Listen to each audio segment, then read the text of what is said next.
ओम नमः शिवाय। कर कर महादेव। यमराज नचिकेता संवाद में यमराज ने नचिकेता को बोला कि हमारे हृदय में ईश्वर का वास होता है। बस इसी पे मैं बात करूंगी और हृदय चक्र की बात करूंगी। इसका क्या अर्थ है, इसको हम कैसे समझें। जब भी मैं आपको चक्रों की बात करती हूँ तो रूट चक्र को हमेशा कहती हूँ बहुत इंपॉर्टेंट है। हमारे शरीर के सातों चक्रों में से सबसे ज़्यादा हमें सबसे पहले इसी पे ही काम करना होता है, क्योंकि ये हमारा आधार है, कि हमारा मूल है। उसके बाद हम अपने हृदय चक्र को लेंगे। हमारा हृदय चक्र अगर ठीक नहीं होगा तो फिर हम कुछ भी चीज़ को पॉजिटिव अपनी लाइफ में नहीं कर सकते। जैसे कि यमराज ने बोला नचिकेता को कि हमारे हृदय में ईश्वर का वास होता है। तो हमारे हृदय में ईश्वर रहते हैं। जैसे आपने सुना भी होगा, एक अंगूठे के नाम के आत्माराम बोलते हैं। जब डेथ हो जाती है किसी की तो उसके बाद डेथ के बाद उसको लेकर के आते हैं कि ये उसकी आत्मा यहाँ पे निवास करती है, इस तरीके से बोला जाता है। हालांकि आत्मा नहीं निवास करती है हमारे हृदय चक्र में। आत्मा हमारी यहाँ निवास नहीं करती, थर्ड आई चक्र के पीछे निवास करती है। और जो हमारा सहस्रार चक्र है उससे और थर्ड आई चक्र में अगर हम एक ऐसे एल बना लेंगे तो वो जो पॉइंट है वहाँ अंदर हमारी आत्मा का निवास है। लेकिन हृदय में भी हमारे ऐसे आत्माराम हैं बोले जाते हैं। हमारे हृदय में ईश्वर का निवास होता है। हमारे हृदय में ईश्वर साक्षात रूप में रहते हैं। हम तो उसी ईश्वर का अंश है, लेकिन वहाँ वो साक्षात रूप में विद्यमान रहते हैं। अगर हम अपने हृदय को बिगाड़ देते हैं तो सारी चीज़ें बिगड़ जाती हैं। हमारा हृदय चक्र हमारी भावनाओं से जुड़ा हुआ है। आप इसकी बात को आप गहराई को समझिए। हमारे अंदर किस तरीके की भावनाएं हैं, हम क्या किसी के बारे में सोच रहे हैं। लोभ, मोह, माया, ईर्ष्या, ये सारी चीज़ें जो कि हमें जीवन में अवनति की तरफ ले जाती हैं, लालच, वो सब हमारे हृदय से ही आती हैं। हमारे दिल की इच्छाएं, हमारी कल्पनाएं, हमारी ज़रूरतें, यही तो हमें ये सब चीज़ें करवाती हैं। जब हम इन सब चीज़ों से मुक्त हो जाएंगे तो तभी तो हम अपने ईश्वर को महसूस कर पाएंगे जो हमारे हृदय में है।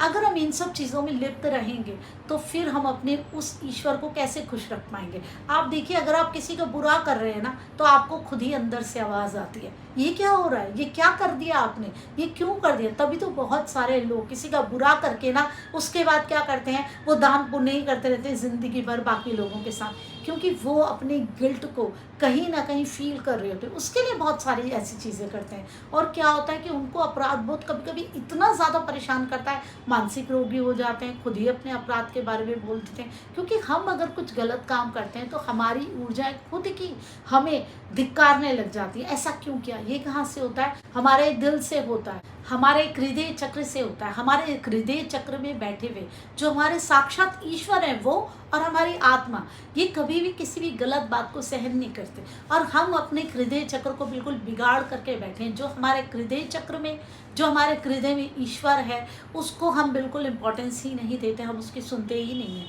हम लोभ में, मोह में, माया में, लालच में इतना ज़्यादा बढ़ जाते हैं कि हम सारे गलत काम करते हैं और हम उस ईश्वर की अवहेलना कर देते हैं। तो सबसे ज़्यादा ज़रूरी है आपके अच्छे कर्मों के साथ साथ आपकी भावनाओं का अच्छा होना, आपके हृदय में जो आपके संवेदनाएं उसको अच्छा होना। जो आपके हृदय में ईश्वर है, जो विराजमान है ईश्वर, उसको आपको समझना, उसको आपको देखना। अगर आप इस तरीके की भावनाएं रखेंगे तो वो ईश्वर आपका खुश नहीं रह पाएगा। ईश्वर तभी अच्छे तरीके से वहाँ विराजमान रहेंगे जब आप सकारात्मक भावनाओं में रहेंगे। ठीक है, अगर किसी को मिल गया ये उसकी किस्मत का था। अगर आपके साथ कुछ गलत हो गया, हाँ ठीक है, ये भी मेरे कर्मों का लेकर झोंका है, मुझे इसे स्वीकार करना है। पॉजिटिविटी से आगे के लिए बढ़िए। अब मुझे आगे क्या करना है, मैं कैसे अपने आप को ठीक रखूं, क्या मैंने ऐसी गलती करी। अगर आप अपने आप को सुधारने की तरफ जाते रहेंगे, सकारात्मक रहेंगे, तभी आप उस ईश्वर को सही जगह दे पाएंगे। अगर हम अपने विचारों को ही ठीक नहीं कर रखेंगे तो हमारे पास कैसे ईश्वर रहेगा। अगर हमारे हृदय में ईश्वर है तो हमें उसकी पूजा भी करनी है, उसको सकारात्मकता भी देनी है, समझना भी है, अपने हृदय चक्र को ठीक भी रखना है। देखिए, अगर आप अपने सारों चक्रों को भी ठीक रख लें ना, सब कुछ कर लें, लेकिन आपका हृदय चक्र बिगड़ा हुआ है, आपके मन में इस तरीके की भावना है, आप कभी भी जिंदगी में ऊपर नहीं उठ सकते। आप कभी भी जिंदगी में उस मुकाम पे पहुंच ही नहीं सकते जो आप करना चाहते हैं। आपके हृदय चक्र का बैलेंस होना बहुत ज़रूरी है। वो तभी होगा जब आप अपनी नकारात्मक भावनाओं से ऊपर उठेंगे। जब आप नकारात्मकताओं से ऊपर उठेंगे, अपने मन में जो दूसरों के लिए आपके कुविचार है ना, आप उनसे बाहर आएंगे, तभी आप अपने हृदय के अंदर जो ईश्वर है उसको सही जगह दे सकेंगे। ऐसा नहीं है कि आप गंदी भावनाएं रखेंगे तो ईश्वर आपके हृदय में नहीं रहेगा, वो विराजमान नहीं रहेगा। ईश्वर तो रहेगा। गलत काम कोई भी करता है उसको धिक्कार अंदर से मिलती है। अच्छा काम करने के बाद आपको खुद ही आत्मसंतुष्टि रहती है, अपने आप ही आपको एक कॉन्फिडेंस रहता है, एक आत्मविश्वास रहता है, हाँ सारी चीज़ें ठीक हो जाएंगी। मुझे पता है जब मैंने कुछ गलत किया ही नहीं तो मेरे साथ गलत कैसे होगा। जो कोई गलत करता ही नहीं तो उसके साथ कैसे गलत हो सकता है। वो विश्वास आपके पास होगा और वो आपका ईश्वर की आपको देता। हालांकि उसके बाद भी कभी कभी व्यक्ति कुछ भी गलत नहीं करता, फिर भी सह रहा होता है, तो वो उसके अपने ही कर्मों का हिसाब किताब है, वो पिछले जन्म के उसके कर्म है। लेकिन कभी कभी बहुत ही गलत हो जाए तो हम इस चीज़ को नहीं समझ पाते। नॉर्मल चीज़ों में तो हम उसे ले लेते हैं, लेकिन यहाँ ज़रूरी है इस बात को समझना कि हमारे हृदय में जो ईश्वर है वो क्या है। वो है ये सकारात्मक भावनाएं, वो उच्च कोटि की हमारी स्वच्छ भावनाएं, हमारी शुद्धि, वो सारी चीज़ें हमारे हृदय चक्र में। तो हमें ज़रूरी है कि हम अपने उस ईश्वर को पहचानें और उसकी आवाज़ को सुने, ताकि हम अपने हृदय चक्र को ठीक करें। अगर ये ठीक नहीं हुआ ना तो सब कुछ बेकार है। आप कितनी भी मेडिटेशन कर लें, कितनी भी हीलिंग कर लें, कितने भी मंदिर चले जाएं, अगर आपकी भावनाएं प्योर नहीं है ना तो आप कुछ नहीं कर सकते। और ज़्यादातर लोग क्या करते हैं, बाकी चीज़ें करते हैं, मन में कपट होता है। आजकल देखिए ये कलयुग है, लोगों के मन में इतना ज़्यादा कपट भर गया है, इतनी ज़्यादा ईर्ष्या भर गई है, और इन चीज़ों को वो स्वीकार भी करते हैं। तो इनसे थोड़ा आपको ऊपर उठना पड़ेगा।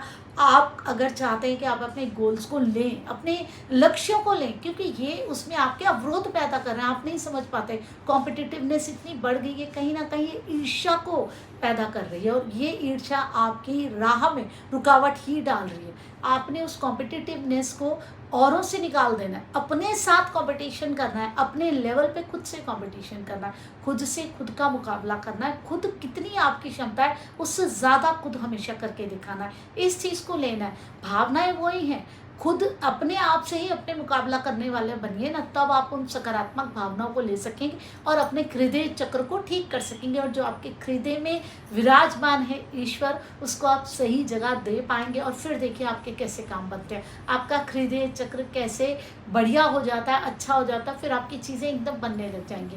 भावनाएं अच्छी हैं, शुद्ध हैं, सकारात्मक है, वो चीज़ आपके औरे में हर एक को दिखती है, हर एक आपको पसंद करता है। जहाँ आप जाते हैं आपकी सकारात्मकता साथ में जाती है, आपकी काम बनने लग जाते हैं, आपकी सोच अच्छी होती है।